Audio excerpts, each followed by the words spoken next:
Sir ನಮಸ್ಕಾರ. ನನ್ನ ಹೆಸರು ವೀರಭದ್ರಯ್ಯ ಅಂತೇಳಿ, ಹಿಂದಿ ಶಿಕ್ಷಕರು. ಅಂದರೆ ಅವನಿಗೆ 8th ಬಂದಾಗಿಂದ ನಾನು 3 ವರ್ಷ ನನ್ನ ಸ್ಟೂಡೆಂಟ್ ಅವರು.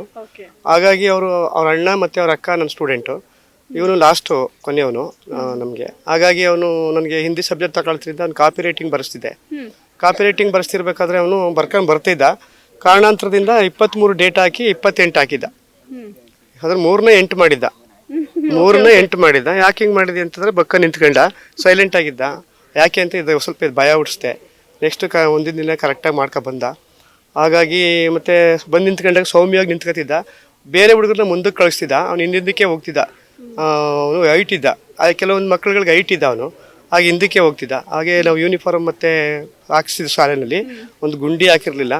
ಸರಿಯಾಗಿ ಗುಂಡಿ ಹಾಕಿ ನಿಂತ್ಕೊಳ್ಳೋ, ಯಾಕೆ ಹಿಂಗೆ ನಿಂತಿದೆಯಾ ಅಂತ ನಾನು ಸ್ವಲ್ಪ ಅನ್ಸಂತ ನೆನಪಿದೆ, ಇನ್ನೂ ಚೆನ್ನಾಗಿದೆ. ಕಾಪಿ ರೈಟಿಂಗ್ ಬರೆಯೋದಕ್ಕೆ ಈ ಥರ ಮಾಡಬಾರ್ದು ಅಂತೇಳಿ ಒಂದು ಏಟು ಕೂಡ ಕೊಟ್ಟಿದ್ದೀನಿ ಅವನಿಗೆ.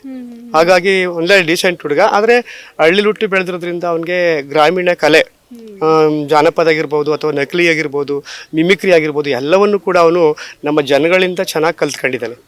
ಕಲ್ತ್ಕೊಂಡು ಆಡು ಭಾಷೆಯಿಂದ ಆಡಿ ಆಡಿ ಆಡಿ ಅವನಿಗೆ ಸ್ವಲ್ಪ ಅದು ಕೂಡ ಒಂದು ಇದಿದೆ ಅವನಿಗೆ.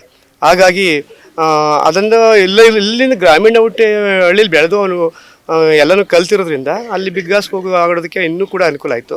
ಹಾಗಾಗಿ ಆ ಬಿಗ್ ಬಾಸಲ್ಲಿ ಎಲ್ಲರೂ ಕೂಡ ಗಿಲ್ಲಿ ಅದ್ರಲ್ಲಿ ಗೆದ್ದು ಬರಲಿ ಅಂತ ನಾವು ಆಶಿಸ್ತೀವಿ. ಗೆದ್ದರೆ ನಮ್ಮ ಶಾಲೆಗೆ ಮತ್ತು ನಮ್ಮ ಅವ್ರ ಊರಿಗೆ ಮತ್ತು ನಮ್ಮ ಎಲ್ಲರಿಗೂ ಕೂಡ ಮಂಡ್ಯ ಜಿಲ್ಲೆ ಮಳವಳ್ಳಿ ತಾಲೂಕು ಎಲ್ಲರಿಗೂ ಕೂಡ ಜನತೆಗೆ ಗೆದ್ದು ಬರಲಿ ಅಂತ ಎಲ್ಲ ಕಾಯ್ಕೊಂಡಿದ್ದಾರೆ.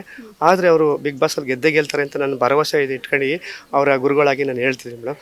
ಖಂಡಿತ ಬಂದೇ ಬರ್ತಾರೆ ಅಂತ ಒಂದು ನನ್ನ ಭಾವನೆ ಇದೆ.